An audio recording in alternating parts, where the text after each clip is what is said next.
যে কোনো ভালো কাজের শুরুতে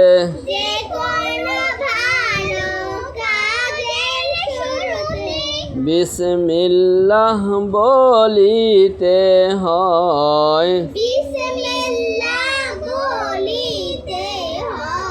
যে কোনো ভালো কাজের শুরুতে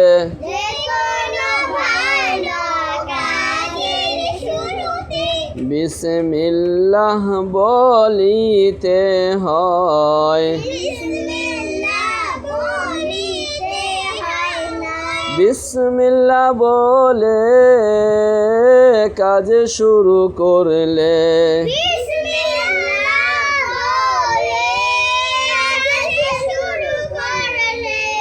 সেই কাজে রহমত বরকত হয়।